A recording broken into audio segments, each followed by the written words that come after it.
Why do those you lift up so frequently turn against you? Why does the individual you once supported, defended, financed, or emotionally sustained transform into your most piercing critic, consume you with envy, or abandon you without a trace?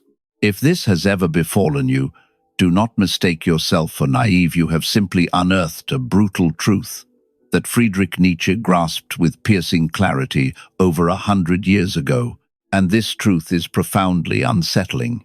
Today, we shall dissect the psychology that fuels betrayal, gratitude, ego, and why the act of helping can, paradoxically, annihilate a bond.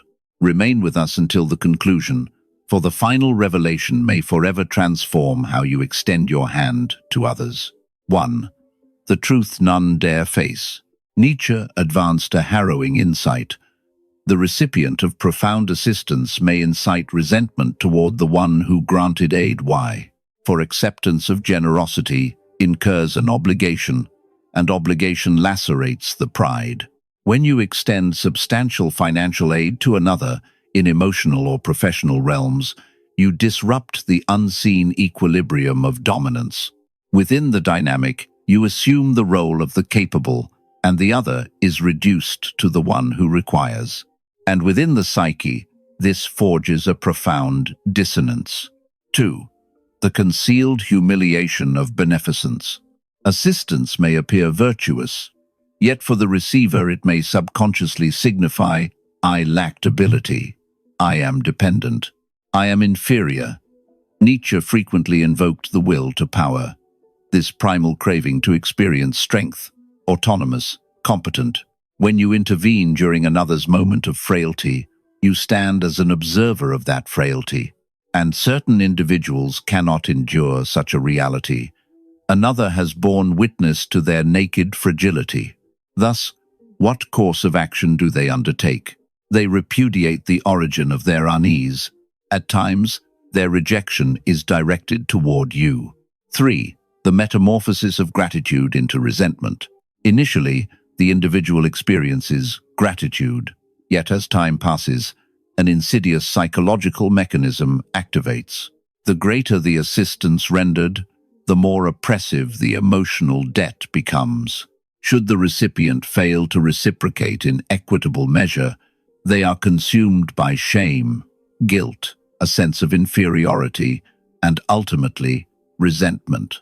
This resentment seeks a target for its condemnation, and the most accessible scapegoat is you, the benefactor. 4. The disequilibrium of power. Within every relationship, a latent equilibrium persists. When you perpetually bestow your time, your financial resources, your vitality, some ineffable offering, opportunities, you elevate yourself upon a pedestal, while the other is compelled to descend, even if such elevation was never your conscious aim. Yet no soul willingly embraces the sting of inferiority. Some would sooner shatter the bond entirely than bow to the yoke of subordination. It is savage, yet undeniably human. 5. The silent venom of jealousy. At certain junctures, your aid illuminates something far more perilous. The chasm in standing, especially when you stand more grounded, more disciplined, more triumphant. Your help becomes a merciless mirror, and not every soul can endure that reflection. Rather than elevating themselves, some prefer to drag others into the abyss. Instead of gratitude, they offer contempt. In place of admiration, they dispense criticism. Nietzsche once declared that the feeble man transmutes his impotence into a moral virtue. He called this ressentiment. 6. Why the fault lies not within you. When one turns traitor after receiving your aid, this does not signify any transgression on your part, but merely exposes the brittle constitution of the human ego. Sovereignty is paramount. Emotional indebtedness is a crushing burden. The majority of betrayals do not arise from malevolence, but from a profound inner disquiet. Nature's supreme doctrine: should we then cease all assistance?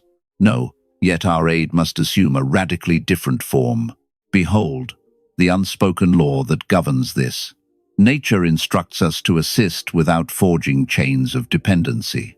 Fortify the recipient's strength through your support, and do not deepen their burden of obligation.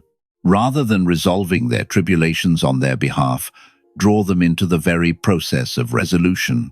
In lieu of bestowing without restraint, erect firm boundaries instead of playing the savior. Cultivate their self-sufficiency, for genuine power does not lie in rescuing another, but is the art of rendering salvation obsolete.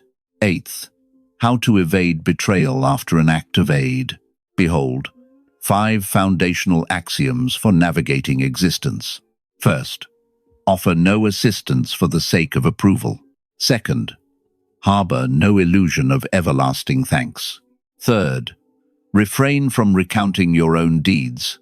Fourth, extend your aid solely if you are ready to accept absolute void in exchange. Fifth, do not deplete yourself to the point of disrupting equilibrium. Emotional maturity manifests in the unburdened act of giving and in the acceptance that not every soul possesses the strength to bear what you bestow. 9. The ultimate verity. The powerful welcome assistance, but the fragile perceive it as an affront. This is no immutable decree, yet it recurs with grim regularity. And grasping this shall spare you from much suffering. Should this discourse stir something within you, it is likely because you have stood in this crucible before you. Next, extend your hand to another. Recall that assistance is not deliverance, to love is not to annihilate the self, and generosity does not demand self-immolation. At times, the highest wisdom lies in allowing others to discover through their own trials. For those seeking further explorations of human psychology, there are the philosophy of Friedrich Nietzsche and radical self-overcoming. There are the arts of psychological coercion and unseen power structures. Subscribe now, for comprehending the human spirit means reclaiming mastery over your existence.